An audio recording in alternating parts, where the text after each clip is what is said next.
थोड़े चीज add up होते जाएंगे। जैसे तुमको लॉज ऑफ मोशन तीनों लॉ पता है, first law, second law, third law, तुमको तीनों पता है। किसने दिया था लॉज ऑफ मोशन?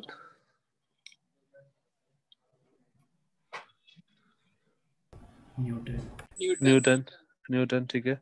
नहीं प्रणव, हम लोग बाद में पढ़ेंगे। लॉज ऑफ मोशन के बाद फ्रिक्शन पढ़ेंगे, उसके बाद सर्कुलर मोशन पढ़ेंगे। तो न्यूटन लॉज ऑफ मोशन हम लोग को फर्स्ट लॉ पता है, सेकंड लॉ पता है, थर्ड लॉ भी पता है। तो उस पर हम लोग थोड़ा थोड़ा फोकस कर लेंगे। पहले तो स्टार्ट करते हैं फोर्स से। फोर्स क्या होता है?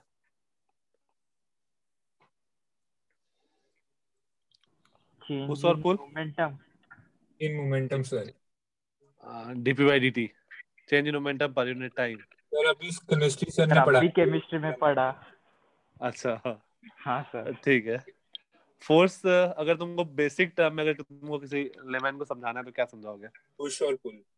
पुश और pull is called force. Yes sir. तो हम लोग पुश करके भी किसी चीज पे फोर्स लगा सकते हैं और पुल करके भी। तो फोर्स, जैसे हम लोग किसी को धक्का दे रहे हैं दैट इज पुश, और खींच रहे हैं तो वो होगा पुल। अब ये तो है हम लोग, जैसे मान लो अलमीरा है तुम्हारे घर में, तुम उसको अलमीरा नहीं लो, तुम्हारे पास कोई कबर्ड है, तो तुम इसको अगर इधर से पुश कर रहे हो तो ये इधर आगे मूव कर जाएगा, अगर ज्यादा भी नहीं हुआ तो। फ्रिक्शन है सबका, हम लोग बाद में देखेंगे। तो अगर तुम इधर से पुश कर रहे हो तो इसको हम लोग पुश बोलेंगे, और तुम अगर इधर खड़े होके इसको इधर खींच रहे हो इसको हम लोग क्या बोलेंगे? पुल। ठीक है, तो पुश और पुल है, और ये बेसिकली ये फोर्स है। तो हमारे पास बहुत सारे डिफरेंट टाइप ऑफ फोर्स होते हैं। कौन कौन से, कोई नाम बताएगा? Balanced, unbalanced. बैलेंस, अनबैलेंस, ठीक है। Contact, non contact. Contact force, non contact force, muscular electrostatic force, force, electrostatic force, gravitational force, magnetic force, magnetic force, frictional force. Magnetic. Mechanical force. Mechanical force क्या होता है? Mechanical force क्या होता है? Sir होता है ना, होता है सर। होता है, बट क्या होता है?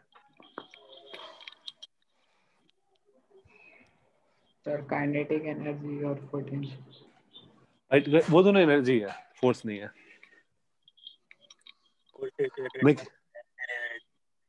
मैकेनिकल फोर्स तुम लोग उधर देखे होगे कभी, अपना कार साफ करवाने गए हो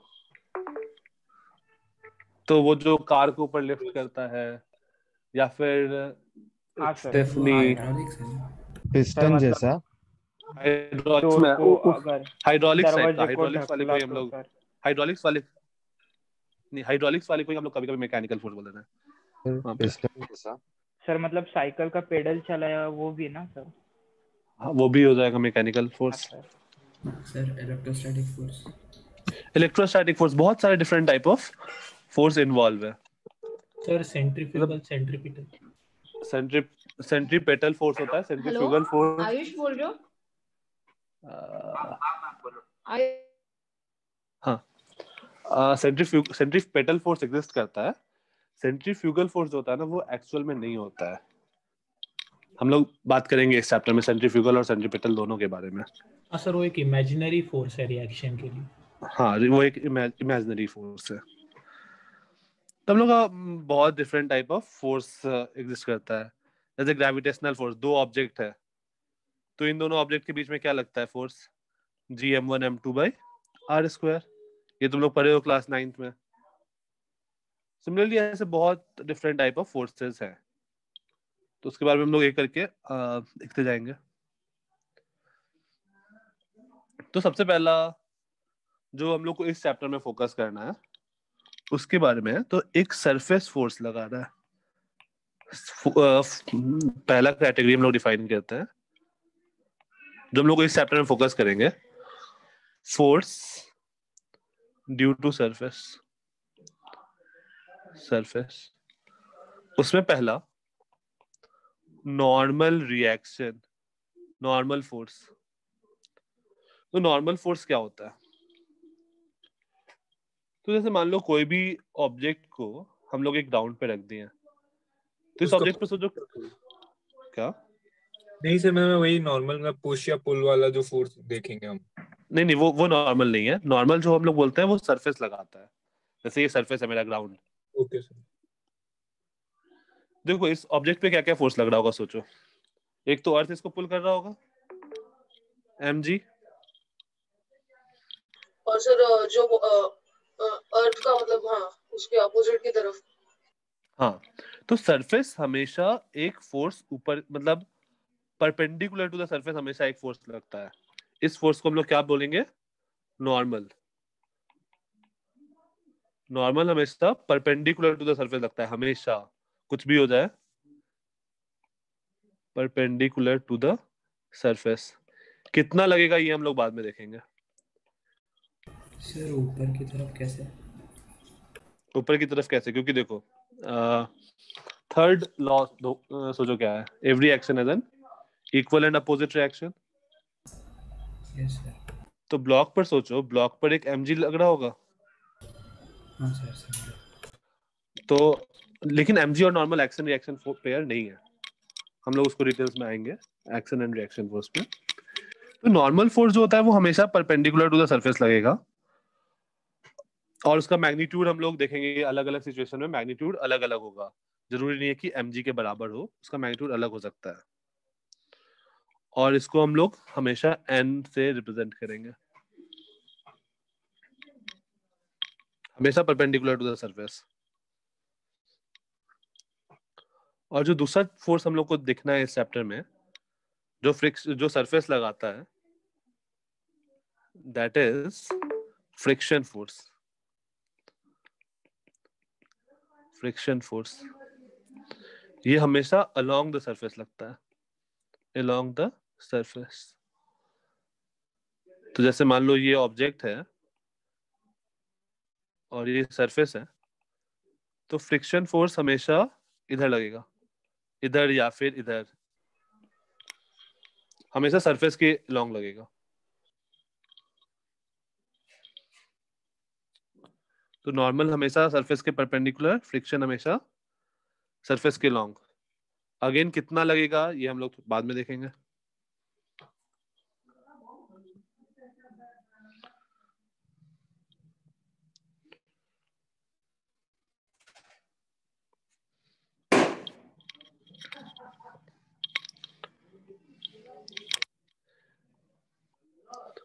तो सरफेस, जब भी तुम्हारे पास सरफेस इन्वॉल्व होगा, हमारे पास दो फोर्स इन्वॉल्व होगा, नॉर्मल फोर्स और फ्रिक्शन फोर्स।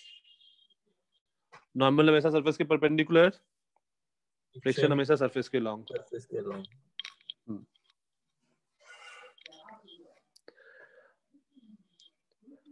तो ये हो गया हम लोग का सरफेस का फोर्स। नेक्स्ट आते हैं, जैसे मान लो ऐसा सिचुएशन है, second string force. String force जैसे मान लो एक सामान रखा हुआ है, ये ग्राउंड है, तुम इसको खींच रहे हो, तो ये ऑब्जेक्ट खिंचाएगा या नहीं खिंचाएगा? इधर मूव करेगा। यस लेकिन इस ऑब्जेक्ट को मूव कौन करा रहा है? इस धागा से फोर्स लग रहा होगा इस ऑब्जेक्ट पे। Yes sir. तो धागा में जो धागा के कारण जो फोर्स होता है ना, उसको हम लोग बोलते हैं टेंशन। स्ट्रिंग फोर्स इसको हम लोग क्या बोलते हैं? टेंशन। और इसको हम लोग हमेशा T से रिप्रेजेंट करेंगे।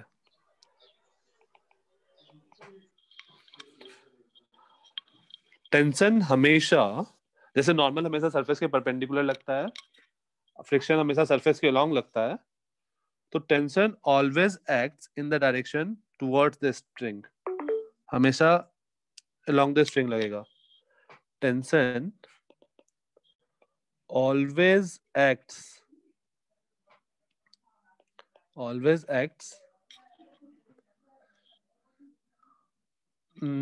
along the string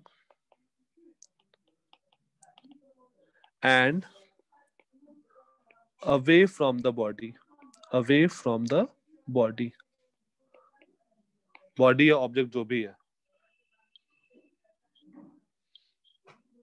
जैसे मान लो अगर तुम इस ऑब्जेक्ट को देख रहे हो तो इस पर टेंशन इधर लग रहा है, ऑब्जेक्ट से दूर। अगर तुम इस आदमी पे देखोगे तो आदमी पे टेंशन इधर लगेगा, आदमी से दूर। हमेशा रस्सी खींचेगा अपनी तरफ।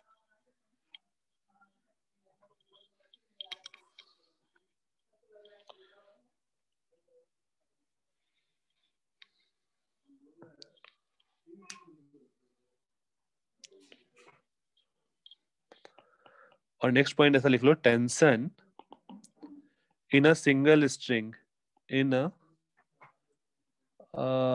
हाँ प्रथम, in a single string assumed massless, assumed massless, अगर स्ट्रिंग massless है, नेग्लिजिबल मास है, तो tension in a single string will remain constant everywhere on the string. तो अभी जो हम लोग चीज फोकस करेंगे ना, वो हम लोग मासलेस स्ट्रिंग का ही बात करेंगे।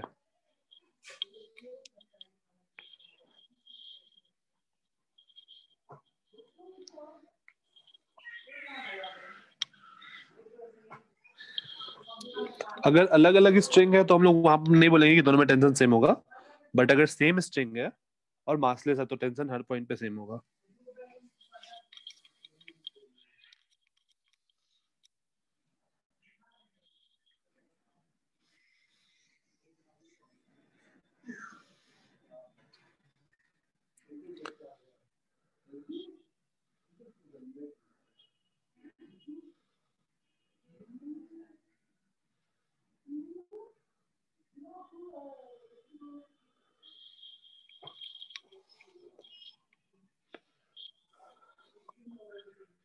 डन। इस पे एक दो क्वेश्चन कर लो, क्वेश्चन बता दो। सर हाँ, अगर स्ट्रिंग का मास रहेगा तो कैसे अफेक्ट करेगा? स्ट्रिंग अगर मास रहेगा तो अलग अलग पॉइंट पे टेंशन अलग अलग होगा। तो जैसे मान लो ऐसा कुछ हुआ, हेवी मास, हेवी स्ट्रिंग है और यहाँ पे मास है, तो इन सारे पॉइंट पर अलग अलग टेंशन होगा। हम लोग ये क्वेश्चन करेंगे जब हम लोग सेकेंड लॉ पढ़ेंगे ना, उसके बाद ये क्वेश्चन करेंगे कि अलग अलग पॉइंट पे यहाँ से एक्स डिस्टेंस पे टेंशन कितना होगा, यहाँ पे टेंशन कितना होगा, यहाँ पे टेंशन क्या होगा। हम लोग सब सारे पार्ट करेंगे। अलग कैसे होगा सर? अलग कैसे होगा? चलो ठीक है, थोड़ा सा देख लेते हो। देखो ऐसा होगा सिचुएशन, जैसे मान लो ये है, इसका मास है कैपिटल एम, इसका मास है स्मॉल एम। अगर तुम इस पर एफ फोर्स लगा रहे हो तो एक्सलेशन क्या होगा? F upon M plus M होगा क्या? Sir force upon mass. अब देखो जस्ट अब तुमको इस पॉइंट पे टेंशन बताना है। मान लो यहाँ से L/2 डिस्टेंस पे, तो बस इतने दूर को देखो, तो इतने दूर का मास क्या हो जाएगा? m/2, और एक्सलेशन क्या होगा? F/m प्लस एम ही रहेगा। समझ आ गया, पार्टीशन में लिख के पहले बता हाँ दो सर। पार्टीशन, सर हाँ जरूरी पार्टीशन में नहीं लिख के। है कि अगर हाफ रहेगा तो मास भी डिस्ट्रीब्यूट होगा। हाँ जरूरी नहीं है, अगर लीनियर मास डेंसिटी कांस्टेंट है तब फिर हम लोग बोल सकते हैं मास हाफ होगा। हम लोग वो सब देखेंगे अभी थोड़ी देर बाद। अभी के लिए ये क्वेश्चन बताओ कि जैसे मान लो ऐसा सिचुएशन है, क्वेश्चन ये ब्लॉक है, इस पर मैं इधर फोर्स लगा रहा हूँ, ये इससे कनेक्टेड है, ये इससे कनेक्टेड है। तो क्या इन दोनों इस पर एफ फोर्स है, तो इस पर सोचो, ये वाला जो ब्लॉक ए है, ये बी है, ये सी है। ब्लॉक ए पे टेंशन किधर लग रहा होगा, पीछे या आगे? ए इधर है, आगे। टेंशन किधर लगा? नहीं, टेंशन किधर लगाएंगे? टेंशन इस धागे में अच्छा टेंशन T1 है, इस धागे में टेंशन T2 है, तो T1 किधर लगाएंगे? सर पीछे या एफ और आगे? ए के बीच में ना?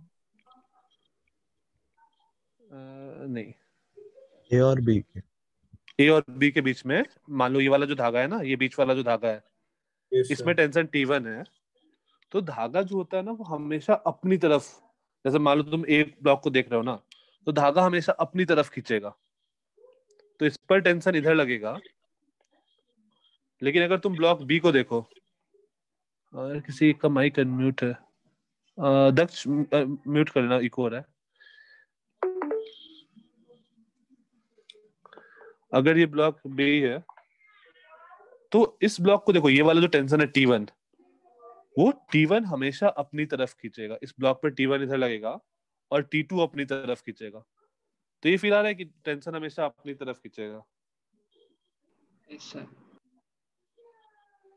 कोई अभी समझ में आया? टेंशन हमेशा अपनी तरफ खींचेगा। सब कुछ भूल जाना है। धागा जैसे दिखता, धागा अपनी तरफ खींचेगा। सर लेकिन वो स्ट्रिंग तो एक ही है ना, तो अलग अलग डायरेक्शन स्ट्रिंग अपनी तरफ खींचता है और जो भी वो ऑब्जेक्ट है वो अपनी तरफ खींचता है, राइट? स्ट्रिंग अपनी तरफ खींचता है, हाँ, ब्लॉक भी अपनी तरफ खींचता है स्ट्रिंग को। तो हम लोग को जनरली ब्लॉक पे कंसंट्रेट करना होता है, तो ब्लॉक पर स्ट्रिंग अपनी तरफ खींचेगा। हाँ, एक और क्या डाउट था? सर स्ट्रिंग सेम है तो अलग अलग डायरेक्शन से कैसे खींचेगा? हाँ, स्ट्रिंग सेम है। अब मान लो इसको मैं स्ट्रिंग 1 बोल रहा हूँ और इसको मैं स्ट्रिंग 2 बोल रहा हूँ।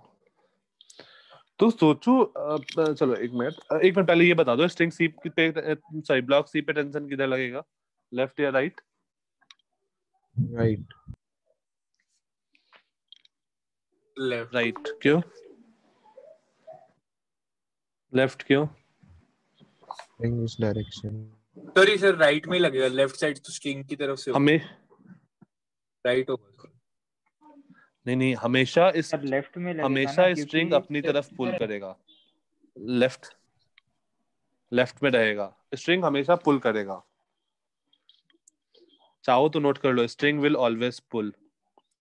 String will always pull if taut. अगर स्ट्रिंग टाइट है तो हमेशा पुल करेगा।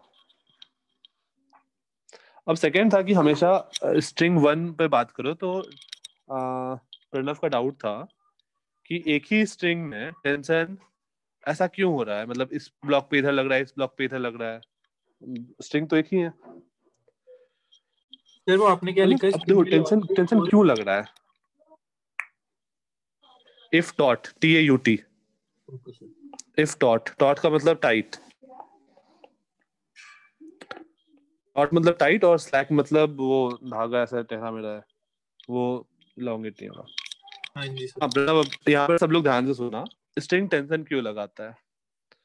तो जैसे मान लो तुम यही ब्लॉक है, बस एक स्ट्रिंग है यहाँ पे, और तुम इस पे फोर्स लगा रहे हो, तो क्या होगा, क्या ये स्ट्रिंग इलॉन्गेट हो जाएगा?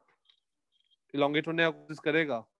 तुम अगर स्ट्रिंग को पूरी हाँ खींच रहे सर, हो क्योंकि तो ब्लॉक का भी खुद का वजन है सर, इलॉन्गेट होगा।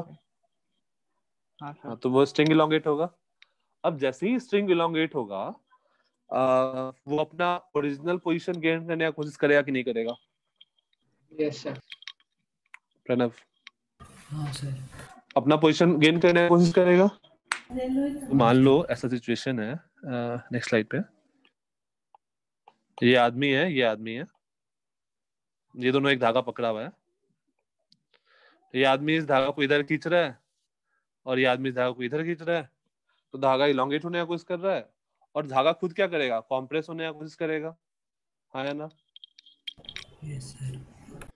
तो इस आदमी पर धागा इधर फोर्स लगाएगा, कैसे क्या होगा? और इस आदमी पर धागा इधर फोर्स लगाएगा। फील आया? इलॉन्गेट। हाँ सर। दोनों आदमी दूर खींच रहा है ना प्रथमेश, तो दोनों आदमी दूर खींच रहा है, तो धागा इलॉन्गेट हुआ होगा थोड़ा ना थोड़ा। हाँ सर, वही। और धागा अब खुद क्या होगा, वापस आना चाहेगा, तो वापस आना चाहेगा, क्या करेगा, दोनों ऑब्जेक्ट को अपनी तरफ खींचेगा। ओके सर, तभी हाँ या ना? कॉम्प्रेस होगा। हाँ सर। रबर बैंड की तरह। हाँ, रबर बैंड की तरह। रबर बैंड को तुम खींचो तो दोनों, अगर तुम दोनों हाथ से खींच रहे हो, मान लो, ड्राइंग मेरा उतना अच्छा नहीं है, मान लो ये तुम यहाँ पे रबर पकड़े हो, यहाँ पर रबर पकड़े हो, और दोनों पे तुम खींच रहे हो, तो क्या होता है, तुम पर इस पर इधर फोर्स लगता है हमारे हाथ पे, और इस वाले हाथ पे इधर फोर्स लगता है, अगर ये रबर बैंड है तो। हाँ या ना? ये तो सबने देखा होगा, राइट? हाँ सर। तो उसी टाइप से स्ट्रिंग भी हमेशा अपने ओरिजिनल पोजीशन को आना चाहता है और इसलिए हमेशा वो पुल करता है अपनी तरफ, तो हमेशा ऑब्जेक्ट से दूर वो लगेगा टेंशन, राइट?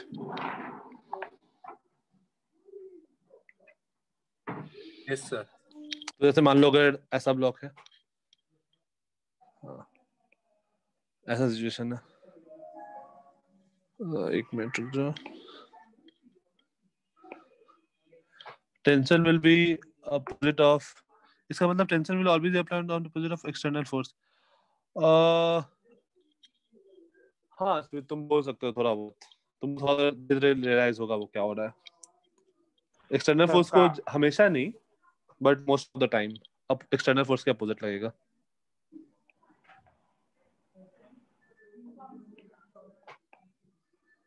जैसे मान लो ऐसा सेटअप है, तो इस वाले ब्लॉक पर टेंशन किधर लगेगा? ए पे, ऊपर की तरफ या नीचे की तरफ? सर ऊपर की तरफ। ब्लॉक ए पे ऊपर की तरफ हमेशा पुल करेगा। Yes sir. और ब्लॉक बी पे टेंशन किधर लगेगा? सॉरी सर, सर बी पे भी ऊपर ही लगेगा ना? ब्लॉक बी पे भी टेंशन ऊपर लगेगा। Yes sir. हाँ, और एक पॉइंट नोट करना कि मोस्ट ऑफ द टाइम जब हमें कुछ भी मेंशन नहीं किया गया है, we will assume that the string is massless. If not mentioned, note, if not mentioned,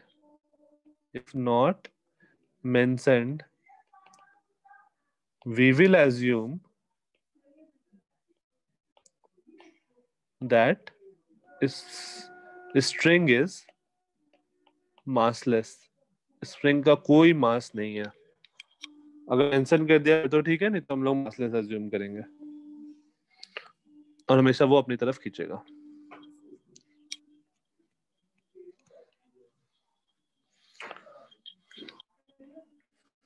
string का मास दिया हुआ तो हम बस मास ऐड कर देंगे ना टोटल में?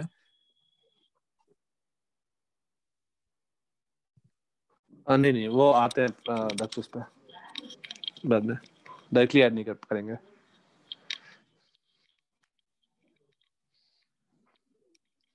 हम लोग सेकंड लॉ करेंगे ना, उसमें हम लोग देखेंगे क्या करना होगा। हाँ जी सर। यहाँ तक किसी को कोई डाउट? नो सर, बस एक सेंटेंस नोट करना। नेक्स्ट। हाँ ठीक है, ओके। सर तो फिर वो क्वेश्चन का आंसर क्या था? वो क्वेश्चन अपने वापस, वो क्या था सर फिर आंसर? कौन सा? वो मास वाला स्ट्रिंग ना? हाँ सर। वो अभी मैंने पूरा सॉल्व नहीं किया, वो रुक जाओ, वो हम लोग करेंगे। Okay sir. तो वो आज एक क्लास में लास्ट में कर लेंगे वो कि कैसे होगा। एक्चुअली वो 2-3 दिन बाद आता, तो लास्ट में कर लेंगे।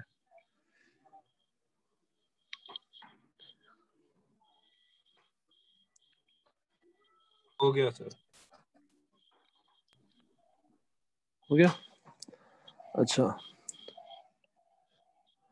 तो हम लोग को टेंशन तो पता चल गया। आप बताओ, ऐसा है, ये ऑब्जेक्ट है, मान लो ये है, तो इस पर नॉर्मल किधर लग रहा होगा? ऊपर। अगर मैं ऐसा रख दूं, मतलब इंक्लाइन प्लेन एंड लेट से, तो नॉर्मल किधर लगेगा? सर ये नीचे की side I guess. Perpendicular to the surface. Perpendicular to surface. Perpendicular to the surface, हमेशा normal perpendicular to the surface, normal हमेशा इधर लगेगा। और ये एंगल कितना होगा? ये वाला एंगल थीटा। 90 minus theta. नहीं, 90 माइनस थीटा। सर मैंने वही बोला। क्योंकि ये दोनों देख, ये एंगल अगर थीटा है तो ये भी एंगल थीटा होगा ना। ये एंगल अगर थीटा है तो ये भी थीटा होगा ना, alternate interior angle. Yes sir. और वो एंगल 90 माइनस थीटा हो जाएगा। वो टोटल एंगल 90 है, तो वो 90 माइनस थीटा होगा, राइट? Yes sir. अच्छा, अगर ऐसा है, ठीक है, अगर ऐसा है मान लो,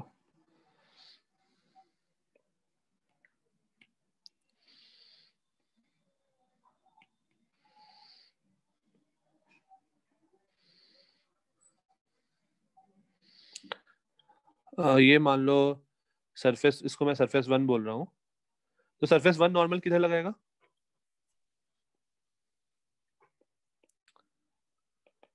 नीचे की तरफ सर, नीचे नीचे नीचे नहीं, बॉल पे, बॉल पे, बॉल पे, बॉल पे सेंटर ऐसा कुछ लगाएगा क्या?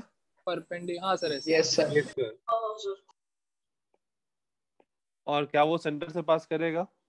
यस सर, ऑब्वियसली परपेंडिकुलर है ना सर। क्यों परपेंडिकुलर है? और ये टैंजेंट है, तो यस सर। टैंजेंट से जो हम लोग भी परपेंडिकुलर बनाते हैं, यस वो सर। क्या होता है? सेंटर से पास करता है हाँ जी स्फीयर सर। के। Yes sir. और सरफेस टू नॉर्मल किधर लगाएगा? सरफेस 2 के परपेंडिकुलर। सर यहाँ से, लेकिन अब सर वहाँ जहाँ सरफेस पे के टच कर रहे हैं वहां से सेंटर से सर। ऐसा यस कुछ? हाँ जी yes sir. Sir. Yes sir. और ये एंगल क्या होगा? 90 degree. Yes yes sir. Sir. तो इसको मैं N2 लिख देता हूँ। अच्छा, लेट्स से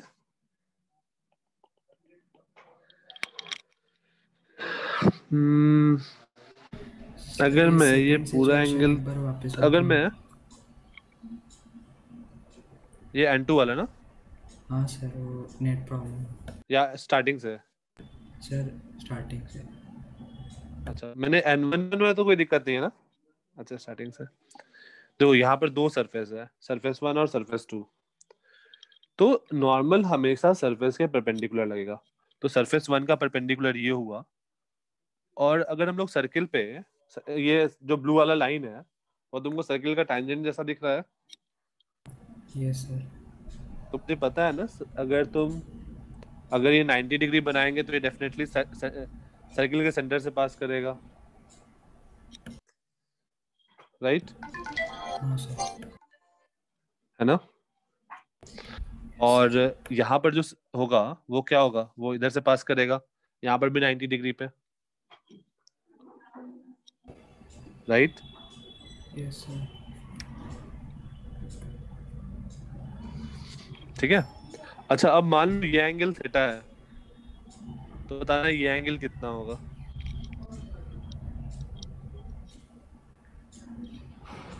कौन सा एंगल? ये जो हाफ एंगल है ना, जो मैं सेंटर से लाइन डॉटेड ज्वाइन किया हूँ, यस। अगर ये एंगल थीटा है तो ये जो ग्रीन वाला एंगल दिख रहा है ये कितना होगा? म्यूट कर लो यार, किसका है ये? अपने ना म्यूट कर लो sir theta. Theta.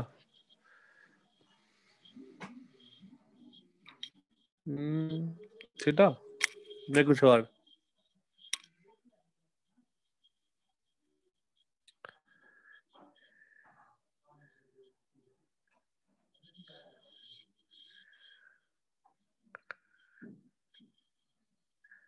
Theta theta 90 theta, हाँ थीटा ही आ जाएगा। ये थीटा ही आ जाएगा मोस्ट प्रोबब्ली। हाँ हाँ हाँ।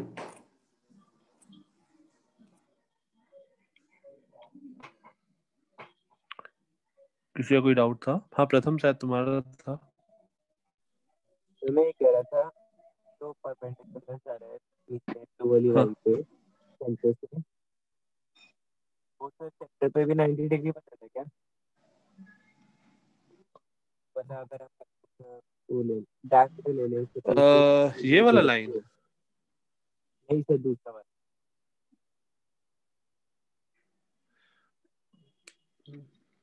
प्रथम तुम्हारा ये वाला बात कर रहे हो? Yes sir.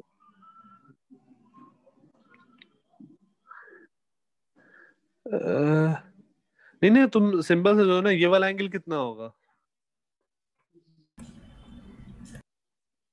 ऊपर वाला ब्लैक, ये एंगल थीटा होगा क्या? Yes sir. अगर नीचे वाला थीटा है तो ये भी थीटा होगा क्या? क्यों? क्योंकि ट्रायंगल, ये दोनों ट्रायंगल सिमिलर है ना, ओ एम OMC और ONC ये दोनों ट्रायंगल सिमिलर है? Yes, sir. सिमिलर है, कॉन्ग्रुएंट ही दिख रहा है मुझे काइंड ऑफ। तो ये दोनों एंगल इक्वल हो गया। अगर ये दोनों एंगल थीटा है, ये 90 डिग्री है, तो ये एंगल 90 माइनस थीटा, ये तो ऐसे भी दिख रहा था इस ट्रायंगल में, ये भी एंगल क्या होगा 90 माइनस थीटा। अब क्या करें? थीटा नहीं आएगा, कुछ और आएगा शायद। अब क्या करें?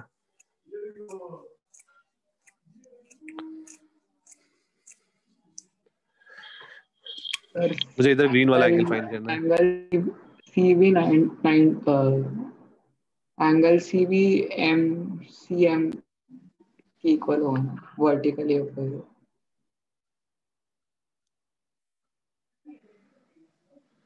वर्टिकली अपोजिट तो कहीं नहीं बन रहा है। हाँ, ये दोनों एंगल इक्वल होगा, बट ये एंगल थीटा नहीं होगा ना, 2 थीटा। हाँ सर, 2 थीटा सही है। देखो हमें इतना, हाँ हमें ये सब भी करने का जरूरत नहीं था। हम शॉर्टकट क्या कर सकते थे, तुम यहाँ से सीधा लाइन बना दो, यहाँ सीधा लाइन बना दो, ये एंगल दो कितना होगा, यहाँ पर परपेंडिकुलर बनाया हूँ, तो एंगल क्या होगा 90 माइनस 2 थीटा। Yes sir. और अगर ये एंगल 90 माइनस 2 थीटा, तो ये एंगल भी क्या होगा 90 माइनस, नहीं एक मिनट, ये एंगल अगर 90 माइनस 2 थीटा हुआ, तो ये एंगल क्या हो जाएगा 2 थीटा। और ये एंगल और ये दोनों एंगल क्या है, कॉरेस्पॉन्डिंग एंगल्स, तो ये भी एंगल क्या हो जाएगा 2 थीटा। वो वाला पार्ट अपना ज्योमेट्री का है। हमें मतलब क्या है, बस नॉर्मल का डायरेक्शन क्या होगा, always perpendicular to the surface, right? Yes sir. कोई दिक्कत? हमें बस यहाँ तक देखना है, वो एंगल वाला तुम लोग पार्ट ज्योमेट्री में देखोगे, ज्योमेट्री का पूरा यूज करेंगे। सर वो बस ठीक है, तो जस्ट 90 रिकैप, माइनस हम लोग 2 सबसे पहले क्या थीटा। आपने नॉर्मल फोर्स के बारे में, सर वो 90 माइनस 2 नहीं थीटा समझा कैसे है? हाँ सर, नहीं समझा। प्रथमेश? ये एंगल 2 थीटा है, ये 90 है, ये एंगल देखो, ये एंगल क्या है 2 थीटा है। ओके सर, हाँ सर। दोनों एंगल मिला के, हाँ और सर। ये 90 है, तो ऊपर वाला एंगल क्या हो जाएगा, ठीक हाँ है सर, 90 माइनस 90 माइनस 2 थीटा, तो ये 2 थीटा हो गया, फाइन। तो सबसे पहले हमने बात की नॉर्मल के बारे में, फिर फ्रिक्शन के बारे में, फिर टेंशन के बारे में। नेक्स्ट फोर्थ आते हैं स्प्रिंग, थर्ड आते हैं स्प्रिंग।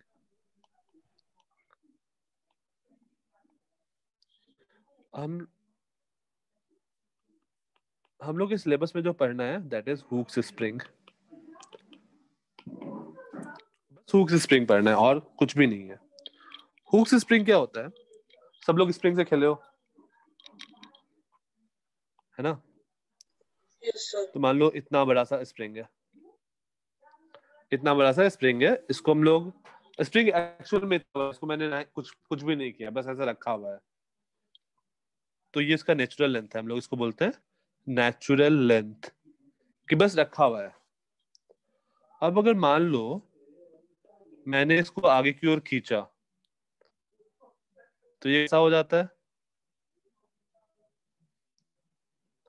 अगर मैं इसको आगे की ओर फोर्स लगाता हूं, तो ये ऐसा कुछ हो जाता है।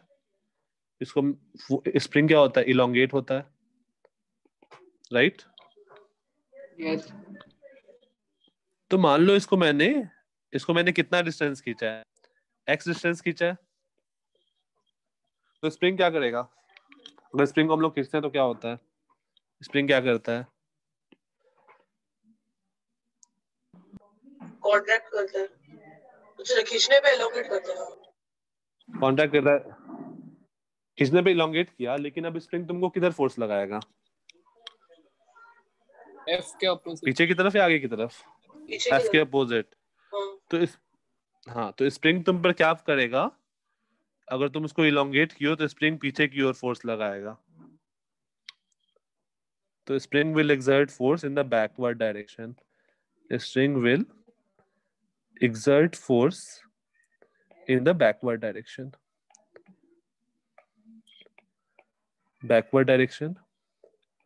और ये जो फोर्स लगाता है ना, force is proportional to x. जितना मैं ज्यादा खींचूंगा उतना उतना ज्यादा फोर्स लगेगा।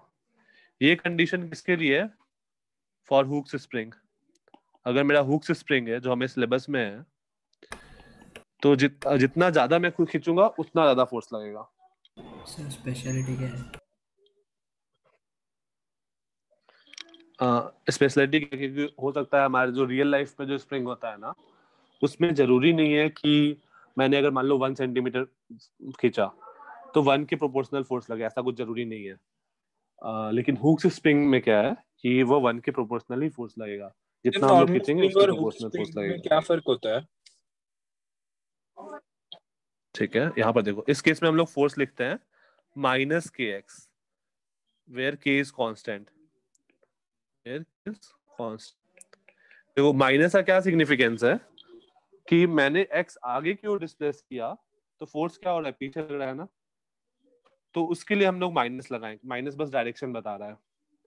के जो है वो एक कांस्टेंट है और इसको हम लोग बोलते हैं स्प्रिंग कांस्टेंट। स्प्रिंग कांस्टेंट वो कांस्टेंट है, वो एक स्प्रिंग के लिए फिक्स होता है। तो ये हो गया अपने लिए हुक्स स्प्रिंग। लेकिन नॉर्मल स्प्रिंग क्या होता है? नॉर्मल स्प्रिंग जो अपना रियल लाइफ स्प्रिंग है, उसमें फोर्स ऐसा भी हो सकता है minus k x to the power 3/2, minus k x to the power 1.36 ऐसा। और ये हो सकता है कि के भी वैरी कर रहा हो एक्स के साथ, तो कुछ भी फंक्शन हो सकता है नॉर्मल स्प्रिंग में। तो हमारे सिलेबस में बस हुक्स स्प्रिंग पढ़ना। सर स्ट्रक्चर में कैसा रहता है? स्ट्रक्चर में कोई डिफरेंस नहीं है, तुमको नॉर्मल स्प्रिंग कहीं पे दिखेगा ही नहीं।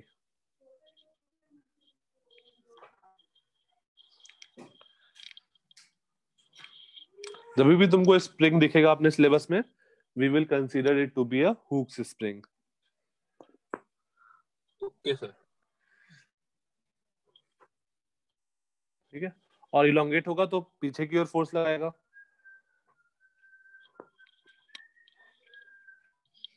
और अगर स्प्रिंग कॉम्प्रेस होगा तो किधर फोर्स लगाता है? ऑपोजिट डायरेक्शन, अपोजिट डायरेक्शन में।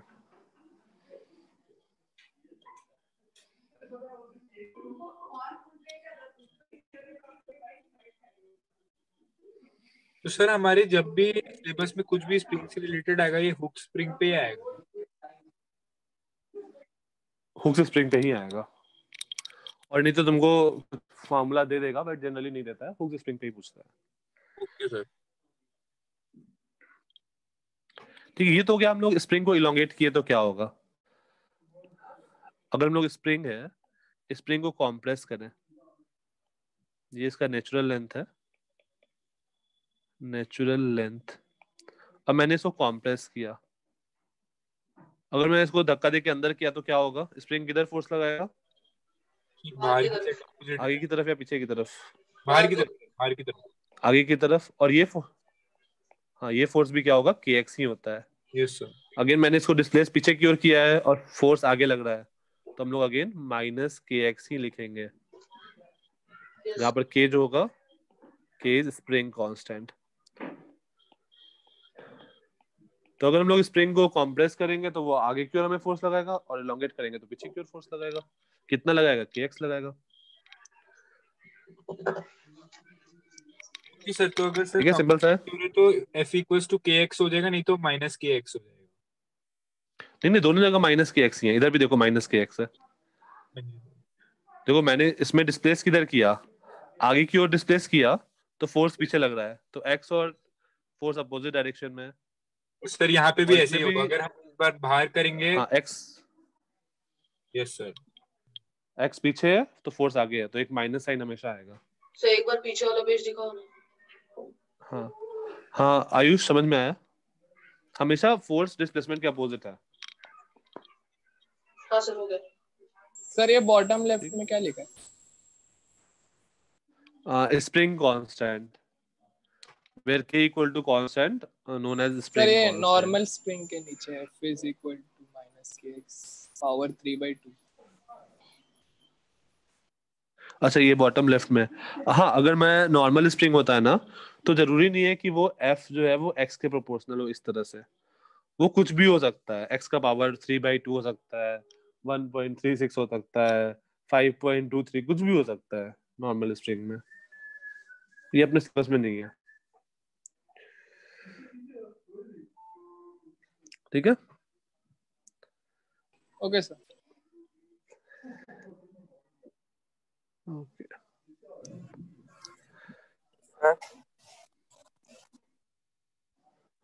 हाँ सर आप ये स्प्रिंग वाला एक बार दोबारा हाँ। समझा दो, वो मेरा नेट चला गया था। कौन सा? सर ये हाँ, मैं बताया कि स्प्रिंग को जब तुम खींचोगे या फिर कॉम्प्रेस करोगे तो स्प्रिंग हमेशा तुमको अपोजिट फोर्स लगाएगा, अपोजिट डायरेक्शन फोर्स लगाता है ना, और वो फोर्स हम लोग लेंगे के एक्स, स्प्रिंग कांस्टेंट इनटू कितना मैंने उसको डिस्प्लेस किया है। सर ये माइनस में ओके, माइनस इसलिए भी देखो, जैसे मैंने इस वाले स्प्रिंग को पीछे डिस्प्लेस किया, ठीक है, पीछे की ओर डिस्प्लेसमेंट हुआ एक्स, लेकिन फोर्स क्या है, आगे डायरेक्शन में लग रहा है। तो देखो डिस्प्लेसमेंट भी वेक्टर क्वांटिटी है, फोर्स भी वेक्टर क्वांटिटी है, तो माइनस बस डायरेक्शन बता रहा है और कुछ नहीं है। Minus is only indicating direction, it is okay indicating direction कि डिस्प्लेसमेंट के अपोजिट होगा फोर्स।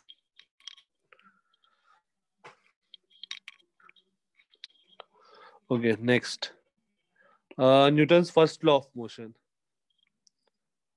स्टेटमेंट लिखवाने का जरूरत नहीं है।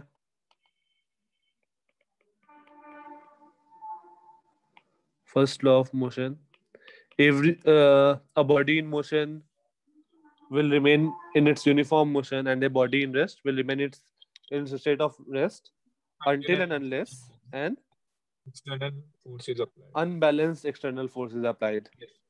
हाँ, तो ये सबको पता है, इसको स्टेटमेंट लिखने हमें कोई छोड़ रहे हैं, बस ये वहां पर ध्यान देना, unbalance external force is applied, unbalance term use कर लेना, until and unless an unbalanced external force is applied. Newton's third law of motion, second law next class में आते हैं, सेकंड लॉ काफी लंबा है। Newton's third law of motion, third law क्या बताता है? Every reaction has an opposite and equal reaction. Every action Has an has opposite an equal and opposite reaction. yes sir. Equal and opposite reaction, and क्या है?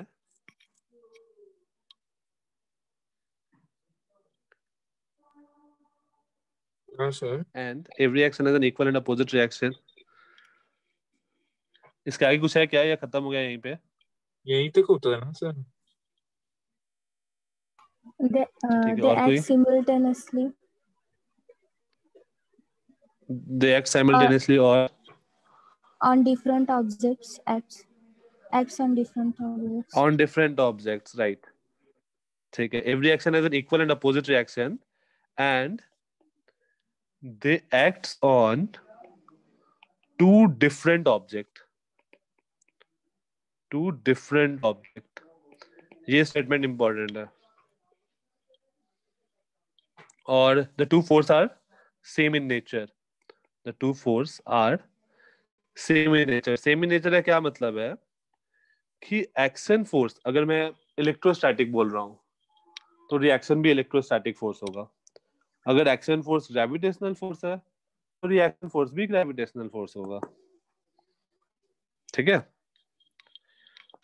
अब देखो इसका best example कहाँ पर गड़बड़ होता है, जैसे मान लो एक टेबल है, मैंने तुम लोग से एनसीईआरटी वाले क्लास में ये करवाया है, ये एक टेबल है, इस पर एक बुक रखा, जिनको पता है वो आंसर नहीं देंगे, इस पे एक बुक रखा हुआ है, तो बुक पर कौन कौन सा फोर्स लग रहा होगा? ग्रेविटेशनल, और जो बुक टेबल जो बुक की तरफ लगा रहा है ऊपर की तरफ, ठीक नॉर्मल है, भी और हाँ ऊपर भी है। तो एक तो mg लग रहा होगा, हाँ जी सर। हाँ एक नॉर्मल लग रहा होगा, और एक ग्रेविटेशनल फोर्स mg लग रहा होगा। और टेबल पे क्या फोर्स लग रहा होगा? Every action has an equal and opposite reaction. Sir तो उस अगर पे भी same। टेबल बुक पे क्या, मैं बोल रहा था सर उस पे भी वैसे ही होगा ना। अगर टेबल, हाँ अगर टेबल बुक पे एन फोर्स लगा रहा है तो बुक भी क्या करेगा, टेबल पे एन फोर्स लगाएगा नीचे की तरफ। Yes sir. और mg टेबल का mg तो है ही अलग से। अच्छा यहाँ पर बताओ कौन कौन सा एक्शन रिएक्शन है।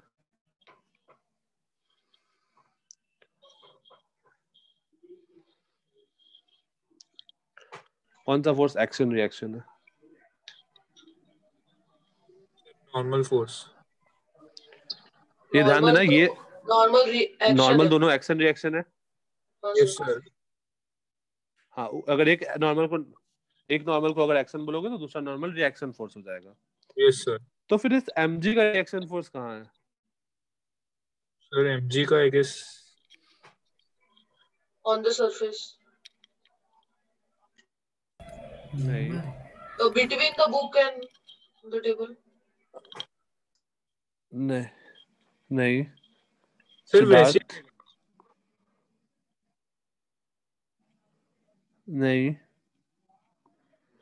या फिर ऊपर की डायरेक्शन में।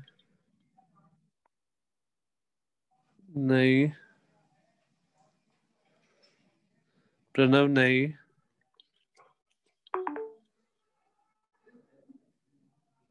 mg का रिएक्शन फोर्स कहाँ है? फ्रिक्शन फोर्स नहीं आर्यन, फ्रिक्शन तो अभी बात ही नहीं कर रहे फ्रिक्शन का।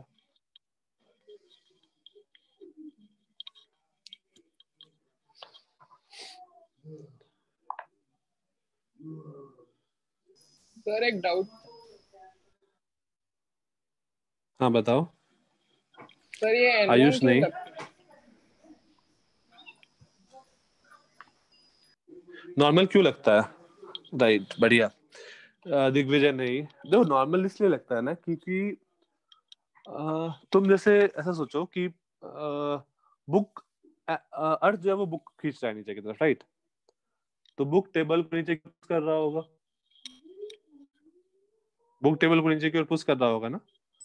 हाँ सर वो तो mg फोर्स एज है अ ना रिजल्ट सर, क्योंकि वो ग्रेविटेशन। टेबल को कॉम्प्रेस कर रहा है, हाँ हाँ, अब इस mg के कारण बुक क्या कर रहा होगा, टेबल को कॉम्प्रेस कर रहा होगा थोड़ा ना थोड़ा। अब क्योंकि टेबल कॉम्प्रेस हो रहा है, टेबल बुक पर ऊपर की ओर फोर्स लगाएगा, टेबल अपने ओरिजिनल पोजीशन में आना चाहेगा, तो टेबल ऊपर की ओर फोर्स लगाएगा, इसलिए टेबल पर नॉर्मल लगाता है। ठीक है, तो सर सारा वो कुछ N1 सारे जो भी फोर्स है वो बस इसलिए हो रहे हैं क्योंकि सर ये N1 तो mg का रिएक्शन फोर्स हो गया। नहीं, N1 mg का रिएक्शन फोर्स नहीं होगा। देखो बुक जो है ना, जैसे मान लो मैं इस पे बनाता हूँ, ये टेबल है, यहाँ पे बुक है, तो बुक पे mg लग रहा है नीचे की तरफ, और यस सर नॉर्मल फोर्स ऊपर की तरफ। और टेबल बुक पे नॉर्मल लगा रहा है, और बुक जो है इस नॉर्मल के कारण, ये जो ऊपर नॉर्मल लग रहा है उससे नॉर्मल के कारण टेबल पर नीचे की तरफ फोर्स लगा नॉर्मल रहा है। लगाएगा। Yes sir. अब ये दोनों जो फोर्स है ना, they are action reaction. Sir ये एक्शन रिएक्शन पेयर। अब इस mg का बात करो तो mg लगा कौन रहा है? mg अर्थ लगा रहा है, तो अर्थ के सेंटर पर ऊपर की ओर एक mg फोर्स लगेगा, अर्थ के सेंटर पे ऊपर की ओर एक mg फोर्स लगेगा। ये दोनों जो mg फोर्स है ना, these are action reaction. Sir मैं तो भी तो हमें जब आपको ये कह एक्शन रहा था। रिएक्शन आइडेंटिफाई करना होगा, ये कहाँ कहे कि अर्थ के सेंटर पे ऊपर लगेगा? सर मैं आपको वही तो कहता था, नीचे से ऊपर हो गया। अच्छा अच्छा ठीक है, मैं वो नहीं समझा कि सेंटर से। तो एक mg फोर्स लगेगा, और ये जो mg फोर्स है ना, देखो हम एक दूसरे का एक्शन रिएक्शन होगा, जब भी हमें आइडेंटिफाई करना है एक्शन रिएक्शन, तो हम लोग सोचेंगे वो फोर्स लगा कौन रहा है। जैसे ही जो पता चल जाएगा मुझे कौन लगा रहा है, तो उस पे वो फोर्स लग जाएगा। जैसे मान लो वॉल है, वॉल पे तुम हाथ से पुश कर रहे हो, इधर अपने हाथ से इधर पुश कर रहे हो, तो वॉल पे तुम एक फोर्स लगा रहे हो नॉर्मल, तो वॉल तुम पे एक फोर्स लगाएगा नॉर्मल। तो हमें अगर सोर्स पता चल रहा है ना कि कौन उस पे फोर्स लगा रहा है, तो हम लोग एक्शन रिएक्शन पेयर फाइंड करना आसान होगा। Okay yes sir. सर ये टेबल और बुक दोनों का एक्शन रिएक्शन अर्थ के उससे होगा ना, ऊपर के पुल से? नहीं, अब जो टेबल पर जो mg लग रहा होगा, कैपिटल mg, यस सर। उसका जो रिएक्शन फोर्स होगा ये भी सेंटर पर ऊपर की ओर हाँ जी सर, कैपिटल वही mg लग रहा होगा, ये दोनों एक्शन रिएक्शन होगा। Okay sir. हाँ, नॉर्मल एक्शन रिएक्शन होगा, mg एक्शन रिएक्शन होगा।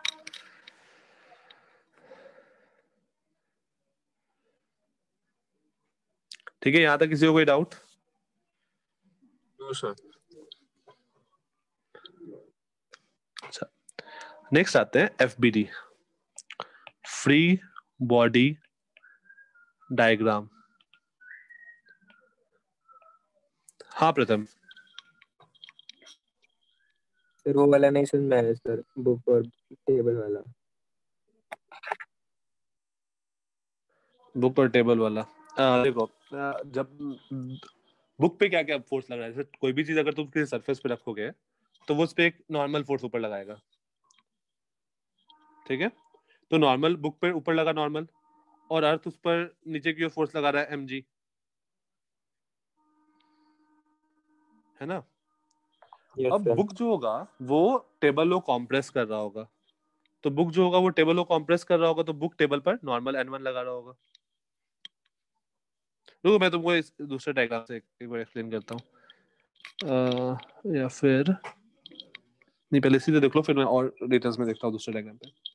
तो बुक जो होगा वो टेबल पर नीचे नॉर्मल लगा रहा होगा। ये दोनों जो नॉर्मल होता है ना, वो दोनों नॉर्मल एक्शन रिएक्शन होगा, दोनों का सेम नेचर है। ठीक है प्रथम, देखो डिफरेंट बॉडीज पे लग रहा है, डिफरेंट डायरेक्शन में, ठीक है? Okay sir. और ये जो अब mg कौन लगा रहा है? अर्थ लगा रहा है यस सर। बुक पे, हाँ या ना? तो अर्थ के सेंटर पर mg फोर्स ऊपर लगेगा, ये दोनों एक्शन रिएक्शन होंगे। ठीक है प्रथम? सर वो अर्थ के सरफेस पे क्यों लगेगा, मतलब जब mg बुक के सरफेस पे लग रहा है तो उसी ऑब्जेक्ट पे लगना चाहिए ना, उसका ऑपोजिट, उसको काउंटर करने के लिए। नहीं, एक्शन एंड रिएक्शन, ये देखो लास्ट लाइन क्या लिखा था, action and the two force and they acts on two different object. हमेशा डिफरेंट ऑब्जेक्ट पे लगता है एक्शन रिएक्शन फोर्स। जैसे देखो दोनों नॉर्मल, एक नॉर्मल बुक पे लग रहा है, एक नॉर्मल टेबल पे लग रहा है, तो ये दोनों एक्शन रिएक्शन हुआ। mg बुक पे लग रहा है, mg अर्थ पे लग रहा है, ये दोनों एक्शन रिएक्शन पेयर हुआ। Okay sir. ठीक है, ओके। अच्छा, नेक्स्ट आता है FBD, फ्री बॉडी डायग्राम। इसको हम लोग जनरली FBD से रिप्रेजेंट करते हैं। FBD का क्या मतलब होता है कि तुम्हें, मतलब मान लो एक बहुत सारे ऑब्जेक्ट्स, ऐसा कुछ सिस्टम है, बहुत सारे ऑब्जेक्ट बने हुए हैं, तो हमें क्या करना होगा, कोई एक पर्टिकुलर ऑब्जेक्ट चुनना होगा और उस पे जितने भी फोर्स है ना, फ्री बॉडी डायग्राम मतलब है draw all the forces, draw all the forces acting on the body, acting on the body, या फिर एक्टिंग ऑन दैट बॉडी। बस उस बॉडी पे हम लोग कंसंट्रेट करते हैं कि बहुत सारे, मान लो हमारे पास सिस्टम में बहुत सारी चीजें हैं, तो हम लोग पर्टिकुलरली एक कोई भी बॉडी चुनेंगे और उस पर क्या क्या फोर्स लग रहा है वो हम लोग ड्रॉ करेंगे वेक्टर डायग्राम में। फॉर एग्जाम्पल, जैसे मान लो ऐसा है, एक इंक्लाइन प्लेन है, इस पर एक ब्लॉक रखा हुआ है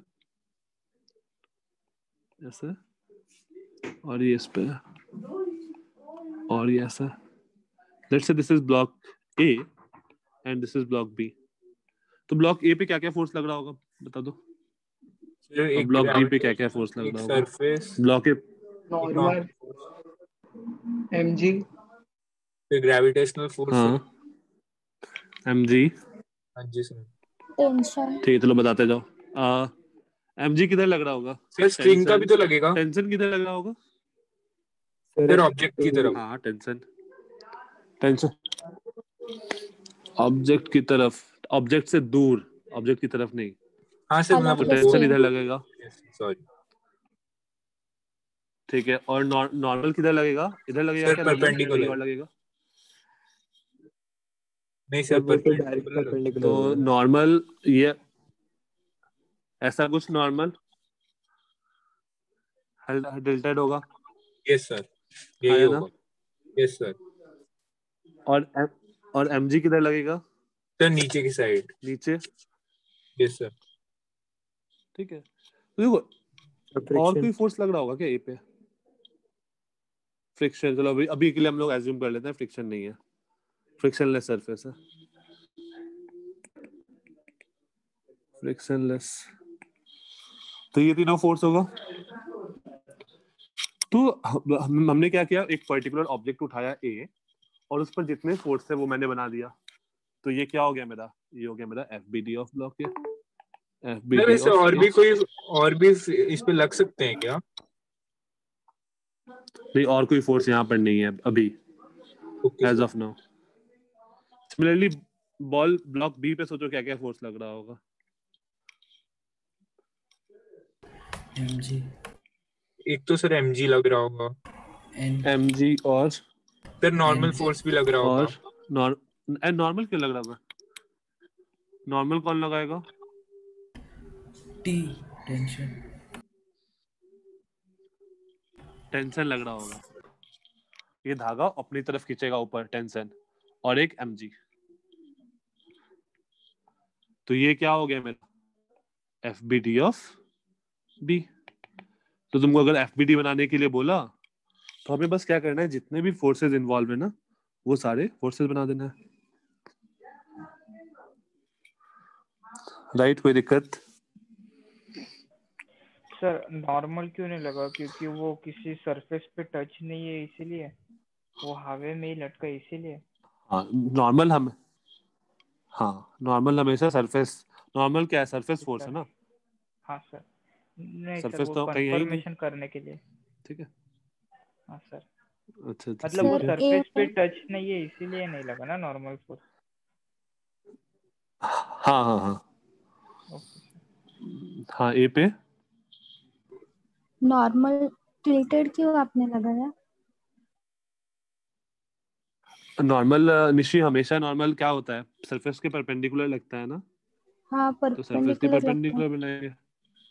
और आपने यहाँ थोड़ा हाँ तो देखो ये मैंने टिल्टेड परपेंडिकुलर बनाया। हाँ तो थोड़ा। मैंने ऐसा FBD बनाया है। ये जो डॉटेड लाइन है ना, ये ब्लैक जो लाइन है ये लाइन है, एक ये वाला और एक ये वाला। जो यहाँ का ब्लैक लाइन है वो इधर ब्लैक लाइन में मैं ऐसे दिखाया हूँ निशी। अच्छा क्योंकि देखो ब्लॉक भी मेरा टिल्टेड है ना थोड़ा सा। ठीक है। तो अगर मेरा टिल्टेड होगा तो हम लोग FBD मतलब ब्लॉक जैसा है उसी पोजीशन में बनाएंगे। एक को हम लोग ऐसे घुमा के FBD नहीं बनाएंगे। एक ऐसा हल्का टिल्टेड है ना ए, तो FBD बनाने टाइम में हम लोग हल्का टिल्टेड रखेंगे एक को। Okay sir. ओके। अच्छा अब ये बताओ इस पे क्या क्या फोर्स लग रहा होगा? ये मान लो इसको मैं वेज बोल रहा हूँ, तो वेज पे क्या क्या फोर्स लग रहा होगा? ये वेज है,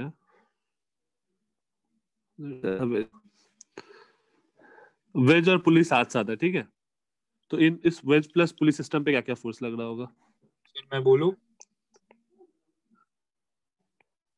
ठीक है चलो सर बताओ। एक नॉर्मल लगेगा क्योंकि सरफेस एक मिनट रुक जाओ। अगर ये नॉर्मल N1 में बोल रहा हूँ, हाँ तो क्या लगेगा? Sorry sir. वेज क्या है? ये वाला जो अपना होता है ना इंक्लाइन प्लेन, इसको हम लोग वेज बोलते हैं, WEDGE। Okay sir. ये वाला जो है ना, ये येलो में अभी जो किया इसको हम लोग वेज बोलते हैं या फिर इंक्लाइन प्लेन बोलते हैं ऐसा। Okay sir. तो इस पर क्या क्या फोर्स लग रहा होगा सोचो, उसका अगर एफबीडी बनाना होगा। सर एक नॉर्मल लग एफबीडी रहा ऑफ वेज। सर एक कौन लगा रहा होगा वो नॉर्मल, कौन सा? सर नॉर्मल परपेंडिकुलर ही एक नॉर्मल लगेगा। कौन सबसे पहले क्या है? एक तो mg लग रहा mg होगा। हो गया, हाँ जी सर, इसका वो तो मास नीचे अगर तुम m मान लो पूरे सिस्टम का। यस सर, एक सरफेस ऊपर नॉर्मल लगा रहा होगा। Yes sir. n2 और सर एक वो भी लग रहा और होगा, ये क्या देखो कहते हैं, टी लग रहा होगा, टेंशन लग रहा होगा। सर लेकिन टेंशन की डायरेक्शन कौन सी होगी? सर टेंशन एक दोनों मिनट की आराम से। तरफ लगेगा ना? तो देखो, हाँ टेंशन क्या दोनों होगा, तरफ नीचे की यहाँ नीचे पर की तरफ। नीचे खींचा और यहाँ पर इधर, एग्जैक्टली। हाँ सर।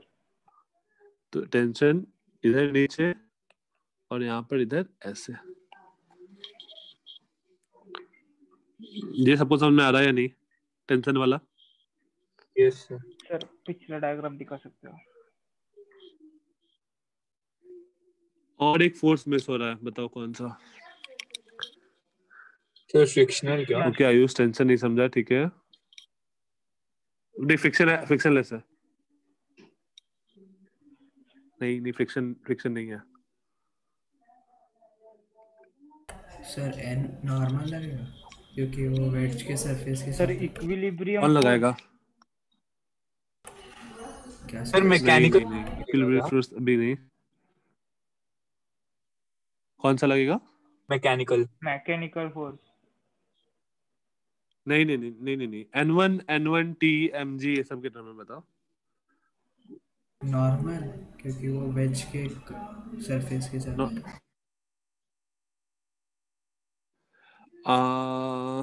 नॉर्मल कौन लगाएगा? सर पुली और वेज दोनों ग्राउंड वाला नॉर्मल तो मैंने ले लिया ना। सर आपने दोनों का एक सर ये N1 के ऑपोजिट पे एक लगेगा, जो ब्लू डॉट से। सही, N1 के अपोजिट एक लगेगा। N1 के अपोजिट, N1 को जो रिएक्शन फोर्स होगा ना, सही है। आ गया। हाँ आयुष, मैं आ रहा हूँ टेंशन वाले पे। नॉर्मल के अपोजिट जो है, एक रिएक्शन फोर्स लगेगा वेज पे। जो ब्लॉक ए पे नॉर्मल लग रहा था, वो ए भी क्या होगा, वेज को पुश कर रहा होगा। और ये नॉर्मल 1 का मैग्नीट्यूड और पीछे वाला जो नॉर्मल 1 है, इन दोनों का मैग्नीट्यूड क्या होगा? इक्वल होगा और डायरेक्शन अपोजिट होगा। ठीक है। और टेंशन किसका डाउट था? आयुष। हाँ आयुष, टेंशन का देखो, मैं पुली प्लस वेज को सिस्टम मान रहा हूँ। ये मेरा पुली है, पुली प्लस वेज को सिस्टम मान रहा हूँ। तो इस पुली पर ये जो धागा है, ये इस पर इधर फोर्स लगाएगा और ये इस पर इधर फोर्स लगाएगा। हमेशा धागा अपनी तरफ खींचता है। ठीक है आयुष, कोई दिक्कत यहां तक?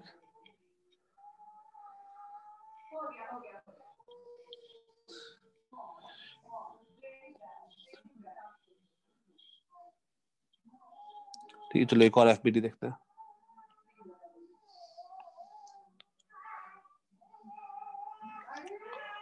इस बार जो लोग अभी आंसर दिए वो लोग नहीं देंगे, उसके अलावा आंसर देंगे।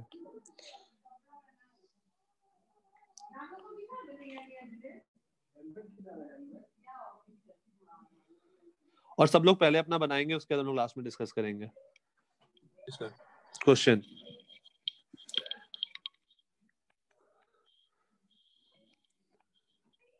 सर आप ये स्लाइड शेयर करोगे ना? और हाँ मैं स्लाइड शेयर करूंगा। और एंगल के साथ एफबीडी बनाना है, ठीक है? मतलब कौन सा एंगल कितने एंगल पर लग रहा है, ये सब कुछ डिफाइन करना है। ये θ2, this is block A, this is block B, और ये है वेज। तो बता, ड्रॉ द, और इसको मैं ऐसे एक पुली से कनेक्ट कर दिया। Draw the FBD of first block A, second block B, third wedge plus pulley system, wedge plus pulley system. सब लोग शांत होकर अपना अपना सॉल्व करेंगे एंगल के साथ।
नहीं भाई, फ्रिक्शन नहीं है अभी, सब लोग फ्रिक्शन लेस है।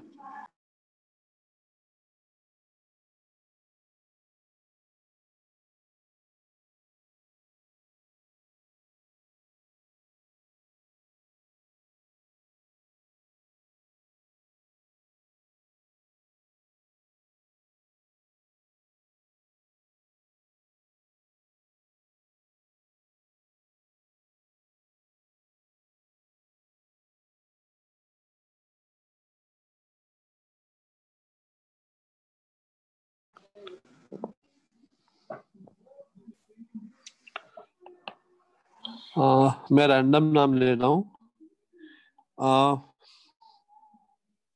सर्वेश, अनम्यूट कर सकते हो? Yes sir.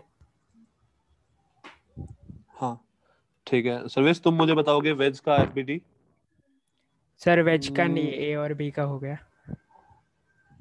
वेज का नहीं समझा। ठीक है, मतलब सर मतलब शायद ऐसा होगा, पिछले बार की तरह होगा, और ए का जो नॉर्मल रिएक्शन है वो अपोजिट डायरेक्शन में, हाँ, और बी का नॉर्मल रिएक्शन अपोजिट डायरेक्शन में होगा। हाँ, और टेंशन ए और बी का जो था उसको अपोजिट ठीक है। डायरेक्शन में, और फिर वेज का एमजी और नॉर्मल। ओके चलो ठीक है, तुम एक काम करो, तुम ए का बता दो क्या क्या होगा।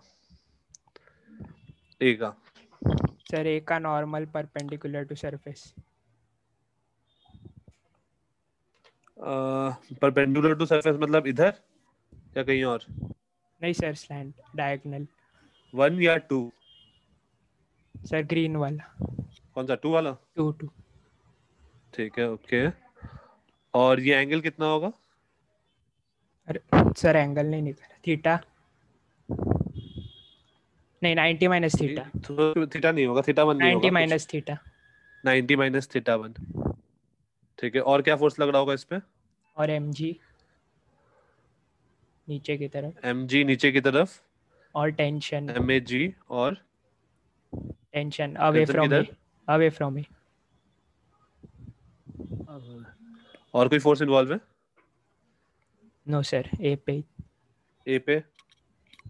नहीं सर। अच्छा, और ये एंगल कितना होगा? ये एंगल कितना होगा, ये वाला angle? 90 minus theta. 90 minus theta 1। ठीक है। प्राची सिन्हा, अनम्यूट कर सकती हो क्या? Yes sir. हाँ हाँ, प्राची, बी का बताओ एफबीडी। सर मुझे इतने अच्छे से क्या क्या फोर्स लग रहा होगा? समझ नहीं आ रहा बराबर से। कोई नहीं, ट्राई करो, सोचो। ठीक, नॉर्मल कोई नहीं प्राची, इट्स परपेंडिकुलर ओके। ही होगा। ट्राई करो एक बार। क्या नॉर्मल लगेगा एक ऊपर परपेंडिकुलर की टू द तरफ, इसको मैं सरफेस अलग N2। एंड mg ठीक है, डाउनवर्ड्स में होगा, टेंशन अवे mg होगा। डाउनवर्ड्स में होगा, टेंशन इधर होगा। और कोई फोर्स है? ये सर एंगल कितना आपने होगा? बोला था 90 माइनस थीटा 2। 90 minus theta 2। ठीक है प्राची, सही तो है प्राची, क्या दिक्कत है इसमें? और सर बढ़िया। आपने लाइक लास्ट एग्जांपल में बोला था कि अच्छा, N2 के अपोजिट एक फोर्स होता है। हाँ वो इस पे हम लोग नहीं लगाते हैं। वो किस पे लगेगा? वो वेज पे लगेगा। जब हम लोग वेज का एफबीडी बनाएंगे ना, ओके तो सर। देखो N2 कौन लगा रहा है? N2 कौन लगा रहा है? वेज लगा रहा है ना, बी पे। तो वेज तो वेज पे बी के कारण एक नॉर्मल फोर्स लगेगा। ओके ठीक सर। है। Yes sir. अच्छा, आर्या, आर्या दो है क्या? नहीं, आर्या हो क्या? अनम्यूट कर सकते हो? ओके, आदित्य। वेज का कौन बताएगा ये बताओ, कोई भी अनम्यूट करके। वेज का सर पता नहीं सर, देखो वेज में पुली पे तो नहीं लगेगा एन। सर मैं बताऊं? पुली पे एन नहीं, पुली वेज प्लस पुली को सिस्टम है। हाँ ठीक है, बताओ। सर पर मैंने ए का बता हाँ दिया। सर्वेश। Sir normal. अच्छा ठीक, नॉर्मल कौन सा? सर वेज पे जो लग रहा रहेगा। कौन लगा रहा है? कौन सा नॉर्मल? अर्थ लगा रहा है, सर नीचे वाला लगा रहा है? अर्थ लगाएगा एक, और कौन से नॉर्मल का 3 बात कर रहे नॉर्मल हो? रहेंगे सर। तीन नॉर्मल रहेगा, एक जो ग्राउंड लगा रहा होगा यहाँ पे। हाँ, और ठीक एक है, मैं ए के N3 लिख दिया ऑपोजिट ये ऐसा। डायरेक्शन में। और ए के अपोजिट डायरेक्शन में, और इसका मैग्नीट्यूड क्या होगा? N1 ए का जो था वही। N4 लिखो या कुछ और लिख दे? सर ए का जो N1 ही होगा, नॉर्मल था ठीक उसका है। से, और कोई? और बी के ऑपोजिट डायरेक्शन। ठीक है। और बी के अपोजिट डायरेक्शन में N2 और mg और mg। मान लेते हैं इसका मास M3G मान लेते हैं, M3G। और टेंशन टेंशन किधर लगेगा? अवे फ्रॉम पुली, मतलब जो ए और बी के तरफ। तो ये इधर और इधर टेंशन। हाँ सर। ठीक है। यस। और कोई फोर्स? नहीं सर, बस। अच्छा अब ये बताओ किसको, ओके ठीक है, अब ये बताओ किसको नहीं समझ में आया यहाँ तक में? मेरे को ये थर्ड वाले वेज और पुली में थोड़ा सा डाउट आ रहा है। हाँ दक्ष, देखो तुम्हें क्या क्या करना है। तुमको जितने भी फोर्स लग रहे होंगे ना उस पे, सोचो ए पुली को पुश कर रहा होगा, ए वेज को पुश कर रहा होगा, तो ए उस पर नॉर्मल लगा रहा होगा, मैंने N1 लगा दिया। फिर बी में वेज को पुश कर रहा होगा, मैंने N2 लगा दिया। और एक वेज जो है वो ग्राउंड को पुश कर रहा होगा, तो ग्राउंड उस पर एक नॉर्मल N3 लगा रहा होगा, N3 लगा दिया। ओके और सर। दोनों टेंशन। सर एक और बात पूछनी ठीक थी है। सर, जब हम किसी का फ्री बॉडी हाँ, डायग्राम है तो हमें उसका एंगल्स भी बताने पड़ेंगे या सिर्फ डायग्राम बताना पड़ेगा? बस पूछ रहा हूँ। तुमसे कभी फ्री बॉडी डायग्राम पूछेगा नहीं ना, तुमसे कैलकुलेशन करवाएगा आगे। आगे हम लोग करेंगे तो कैलकुलेशन करेंगे, तो कैलकुलेशन करने के लिए हमें एंगल निकालना पड़ेगा। इसलिए ओके मैं सर। थोड़ा थोड़ा अभी एंगल पे आ रहा हूँ हाँ धीरे जी धीरे। सर। तुमसे ऐसा कभी नहीं पूछता है कि draw the FBD of this. इतना आसान ओके क्वेश्चन कभी नहीं पूछ रहा है कि बस एफबीडी बना के छोड़ देना है। अच्छा, एक चीज यहाँ पर हम लोग ध्यान देंगे, एक concept related question.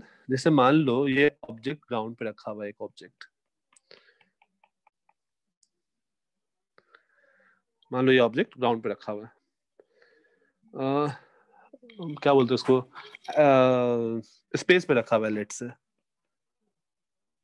Zero gravity. तो इस केस में क्या बॉल पे नॉर्मल लगेगा या नहीं लगेगा?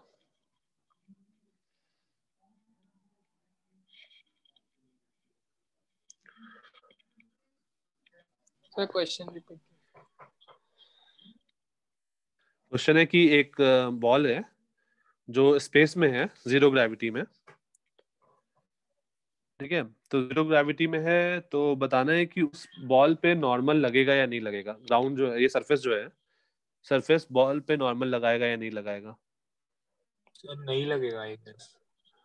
नहीं लगेगा आई थिंक नहीं सो, लगेगा। क्योंकि सर वो उसमें सरफेस को सरफेस ही टच नहीं ही नहीं करेगा, सरफेस को टच ही नहीं करेगा। लेट्स टेस्ट कर रहा है। सर लेकिन हर एक प्लैनेट का अलग होता है ग्रेविटेशनल, मतलब खींचने का फोर्स हर एक प्लैनेट का अलग होता है। हाँ तो हर एक, मैं अभी अज्यूम कर रहा हूँ वो जीरो है वैसे जगह पे। No but pressure will be more. Okay, answer is no. सही है तुम लोग का आंसर इज नहीं लगेगा, नो नॉर्मल। क्यों नहीं लगेगा? क्योंकि जो कभी भी नॉर्मल सोचो, नॉर्मल लग क्यों रहा था? मतलब मैंने जो वो बुक वाला एग्जांपल दिया था, तो नॉर्मल इसलिए लगता है ना कि बुक टेबल को डिफॉर्म किया, एज ए रिजल्ट टेबल वापस से अपने पोजीशन पे आना चाह रहा था, तो इसलिए वो नॉर्मल लगा रहा था। लेकिन इस केस में बॉल का कोई टेंडेंसी है क्या नीचे आने का? कोई टेंडेंसी नहीं है, जीरो ग्रेविटी। तो बॉल जो है, हाँ तो बॉल जो है, ball is not exerting any force on surface, any force on surface. Ball का कोई टेंडेंसी नहीं है, नो टेंडेंसी। बॉल को कोई टेंडेंसी नीचे नीचे आने का, तो बॉल कोई फोर्स नहीं लगाएगा ऑन सरफेस। और दिस इंप्लाइज, इससे कारण क्या होगा? नॉर्मल जीरो होगा, क्योंकि सरफेस का कोई डिफॉर्मेशन नहीं होगा, और इसके कारण नॉर्मल जीरो होगा। हम लोग सेम चीज इस सिस्टम के लिए बोल सकते हैं। मान लो ये दो ब्लॉक ऐसे रखा हुआ है ग्राउंड पे, अर्थ पे, ग्रेविटी है, तो क्या ये दोनों ब्लॉक एक दूसरे पे नॉर्मल लगाएगा या नहीं लगाएगा?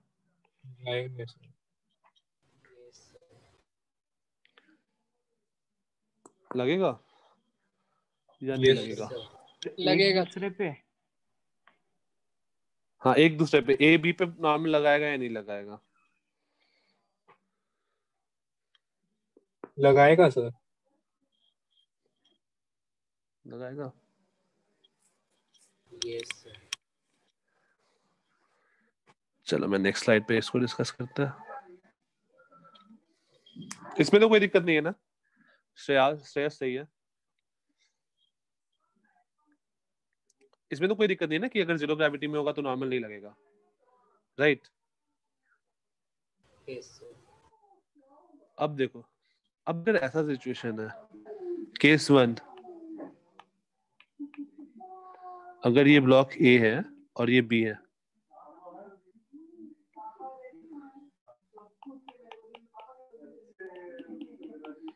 अगर कुछ भी नहीं है, तो क्या ए पुश कर रहा होगा क्या बी को? इस सिचुएशन में ए पुश कर रहा है क्या बी को, या बी ए को पुश कर रहा है क्या? Does A push B, pushes B, या फिर ऐसा कुछ हो रहा है क्या? ए बी को पुश कर रहा है क्या? नो सर, जब तक फोर्स अप्लाई नहीं करेंगे नहीं लगेगा।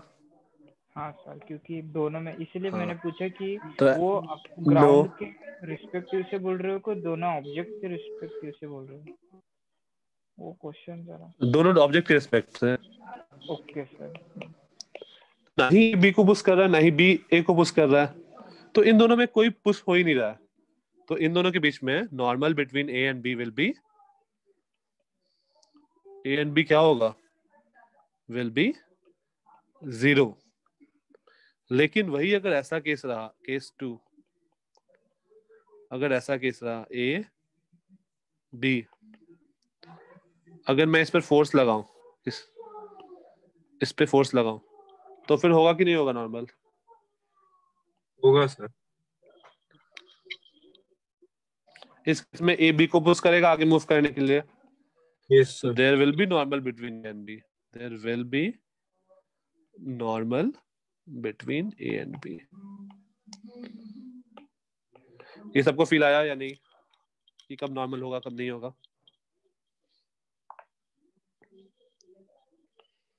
सर इसमें नॉर्मल किस डायरेक्शन नहीं पे समझा. रहेगा? एफ के ऑपोजिट. तुम बताओ ए पे, ए का तुम एफबीडी बनाओ क्या होगा? ए पे किधर क्या कौन कौन सा फोर्स लग रहा है? सर एफ लग रहा है. एक तो एफ लग रहा है और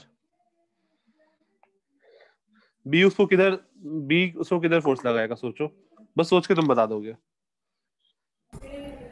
सर बी से एफ के ऑपोजिट. बी जो है वो एफ के अपोजिट फोर्स लगाएगा, तो ए पे जो नॉर्मल होगा वो इस डायरेक्शन में लगेगा. हाँ सर यही और बी पे किधर नॉर्मल लगेगा? बस ये मतलब कॉमन सेंस से सोचेंगे तो हमको समझ में आ जाएगा कि किधर लग रहा है. सोचो ए बी को पुश करेगा तो ए तो बी पे आगे ही नॉर्मल लगाने वाला है ना. Yes sir. हाँ या ना?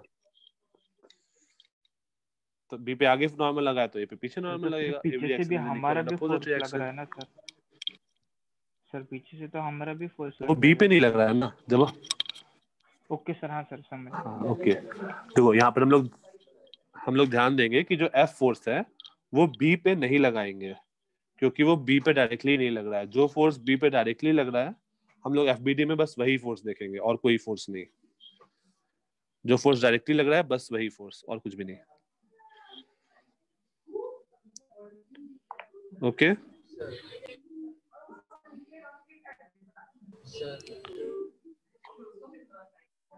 हाँ सर अगर ऐसा ही सेम सिमिलरली अगर मान लो.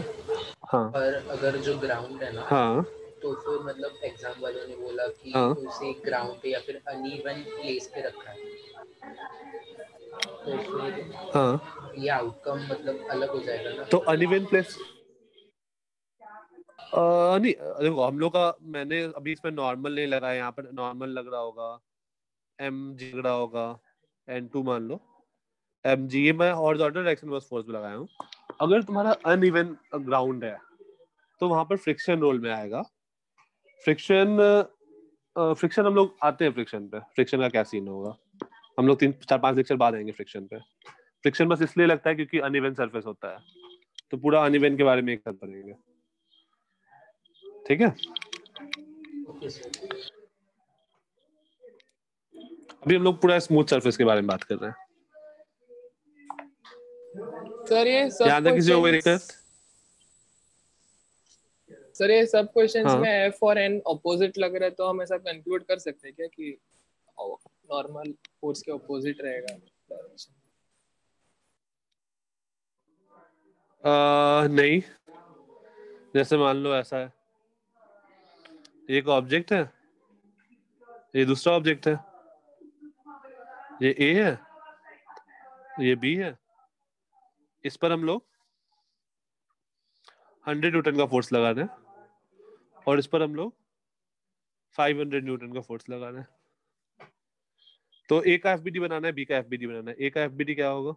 ए पे क्या क्या फोर्स लगेगा, बी पे क्या क्या फोर्स लगेगा. ए पे बताओ क्या क्या फोर्स लग रहा होगा. सर एक 100 न्यूटन वाला फोर्स. एक 100 न्यूटन वाला फोर्स और सर एक नॉर्मल. एक चलो नॉर्मल पर बाद में आते हैं. एक mg और एक ग्राउंड इस पर नॉर्मल लगा रहा होगा. हाँ सर. इस पर आते हैं तो इस पर एक 500 फोर्स इधर लग रहा है और हम लोग एरो सही से बनाएंगे. एक mbg लग रहा होगा नीचे की तरफ, एक नॉर्मल ऊपर की तरफ लग रहा होगा. अब इन दोनों में एक अब ए बी पे फोर्स लगा रहा होगा या बी एफ पे फोर्स लगा रहा होगा, ऐसा कुछ कौन किस पे लगा रहा होगा ये सोचो. बस सोचना है, इसमें कोई कुछ भी नहीं है, लॉजिक है. सर दोनों पे लगा रहा बट बी का फोर्स ग्रेटर रहेगा ज्यादा ऑब्वियसली सर. बी का फोर्स ज्यादा होगा. yes, तो sir. बी किधर फोर्स लगाएगा? ए पे नॉर्मल इधर लग रहा होगा, normal on A due to B, और बी पे normal on B due to A इधर होगा. है ना? हाँ सर। ठीक है, तुम लोग सब कुछ देखेंगे क्या क्या सीन है, सर साला फिर हो गया ना ऑपोजिट? मोशन किधर हो रहा है। हाँ तो फिर इस बार भी पे एक्स के अपोजिट हो गया है। तो मतलब मोस्ट ऑफ द तो फिर केसेस में ऐसा रहेगा और कुछ एक्सेप्शंस होंगे। हाँ मोस्ट ऑफ द केसेस में ऐसा हम लोग जनरल ऐसा स्टेटमेंट नहीं दे सकते, मोस्ट ऑफ द केसेस में होगा। हाँ प्रथमेश। सर तो फिर इसमें नॉर्मल ऑफ ए बी क्या आएगा, मतलब न्यूमेरिकल्स में इंटीजर्स में वैल्यू आ सकता है ना? हाँ हाँ हम लोग पढ़ेंगे उसको फोर्स, हाँ फोर्स बैलेंस में हम लोग पढ़ेंगे कि एन ए का वैल्यू क्या आएगा, एन ए बी का वैल्यू क्या आएगा, एन बी ए का वैल्यू क्या आएगा, इसका वैल्यू क्या आएगा, सब हम लोग पढ़ेंगे प्रथमेश। कल ही सर पढ़ेंगे, तो फिर मतलब अभी बता अपना सकते नेक्स्ट हो? क्लास का सैटरडे को ही पढ़ेंगे इसके बारे में। Okay sir. हाँ देखो अभी क्या होगा, अभी ये N A A B block का ऊपर क्या नीचे मूव आएगा? करेगा क्या? सॉरी सर क्या? एन ए बी का, हाँ सर। एन ए बी नहीं, एन ए का मैं बता रहा हूँ। हाँ सर। एन ए देखो, क्या ए ब्लॉक मेरा ऊपर नीचे मूव करेगा क्या इस डायरेक्शन में? नहीं सर, क्योंकि एन ए और एम जी दोनों लग रहे हैं ना सर, तो फिर वो नील हो जाएगा शायद से, हाँ इक्विलिब्रियम हो जाएगा। नहीं नहीं, तुम ऐसे नॉर्मल सोचो, हाँ कॉमन सेंस से सोचो, तो नहीं इधर मूव नहीं कर रहा है, तो ऊपर की ओर जितना फोर्स लग रहा है और नीचे की ओर जितना फोर्स लग रहा है वो दोनों इक्वल होना पड़ेगा। तो एन ए का सर मैग्नीट्यूड जो आपने होगा वो बोला था एम ए कि इंटू जी के बराबर होगा। सर आपने बोला था कि मैग्नीट्यूड ऑफ एम जी और एन इक्वल होना जरूरी नहीं है। हाँ इक्वल होना जरूरी नहीं है। अभी देखो, अभी यहाँ पर क्या हो रहा है कि कॉमन सेंस से सोचो, तुम अगर ये दोनों पे फोर्स लगा रहे हो तो क्या ए वर्टिकल डायरेक्शन मूव करेगा? नहीं। तो ऊपर की ओर फोर्स और नीचे की ओर फोर्स इक्वल होना चाहिए, राइट? सर इसमें तो एन इंक्लाइन वो एम ए जी के तो काम बराबर नहीं होगा। करता ना ये? क्या क्या? हाँ इंक्लाइन प्लेन होता तो हम लोग नहीं बोलते सर। Yes sir. या फिर कोई और फोर्स लग रहा है, एक्सटर्नल फोर्स और कोई वर्टिकल डायरेक्शन में, जी मान सर। लो ऐसा है, सर क्या एन ए भी 400 न्यूटन होएगा? ये मान लो ये block N A 400 newton, 400 newton क्यों? नहीं 400 न्यूटन नहीं होगा, एम ए इंटू जी होगा, मास ऑफ ए पे डिपेंड करेगा। ब्लू वाला नहीं वो 400 नहीं होगा, वो मासेस पे डिपेंड करेगा दोनों। हम लोग देखेंगे कल नेक्स्ट क्लास में। मतलब जैसे ये मानो ये 10 kg का ब्लॉक है और इस पर मैं ऊपर की ओर 20 न्यूटन का फोर्स लगाया हूँ, तो एफबीटी में बताओ क्या क्या फोर्स लग रहा होगा इस पर 10 kg वाले पे? एक तो इस पे मैं एक्सटर्नल फोर्स 20 न्यूटन लगा रहा हूँ, एक तो नीचे 100 लग रहा होगा, और सर 100 कैसे? अच्छा नहीं सर नहीं, M G 10 into 10 100 okay M G लिख दो Prathamesh. Yes, M is sir. 10 into G. हाँ जी सर, हमने 10 ले लिया। और क्या फोर्स होगा सर? नॉर्मल फोर्स होगा। ओके, एक फोर्स 20 न्यूटन और एक नॉर्मल। Yes sir. इस केस में नॉर्मल कितना होगा? क्या 100 है क्या?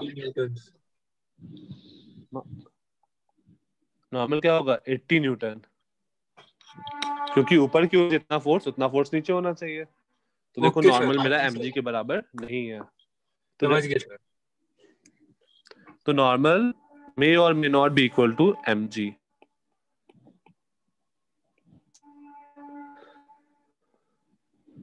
may not be equal to mg। ठीक है, किसी को कोई डाउट? सर तो फिर ये तो सॉलिड मटेरियल का हुआ सर, और अगर ऐसे कोई मतलब फ्लेक्सिबल बलून फुगा वगैरह बॉल का हुआ तो फिर वो कैसे होगा?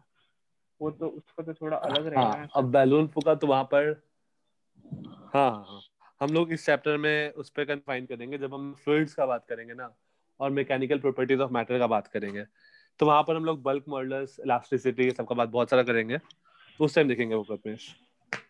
बहुत सारे टर्म तुमको डिफाइन करना पड़ेगा अगर तुम्हारा ऐसा है तो। ठीक है। सर तो फिर उसको कितने दिन लगेंगे? तुम लोग का काम क्या होगा, अभी बहुत टाइम लगेगा, वो तुम्हारे 12th में लास्ट में होगा। अभी तुम्हारा काम क्या होगा आज का, पेज तुम्हारा जो असाइनमेंट भेजा ग्रुप पे, सर वो तो बस उसमें लेसन एक्सरसाइज टाइप है, 1, उसमें एक्सरसाइज ही नहीं है। आप हाँ पेज नंबर उसमें बता क्वेश्चन सकते भी होगा शायद। हैं? सर आपका आवाज एक सुन मिनट रहा है। एक मिनट, पेज नंबर बुकलेट का पेज नंबर 6, उसमें एग्जाम्पल 1 और एग्जाम्पल 2।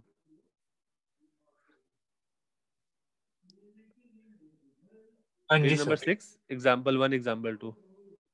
सर ये ठीक है, होमवर्क है। हाँ ये होमवर्क है सैटरडे तक। Okay sir. Okay sir. ठीक है, तो हम लोग अपना क्लास यहाँ पे एंड करते हैं, फिर मिलते हैं। हाँ, page 6 example 1 and example 2। Example 1 and 2। Sir ये आपको नया बाय सैटरडे। क्या? Okay sir. हाँ मैंने पे भेजा है असाइनमेंट, ग्रुप पे है। Okay sir. ठीक है, thank you sir. Welcome, bye bye. Thank you bye sir. Bye bye.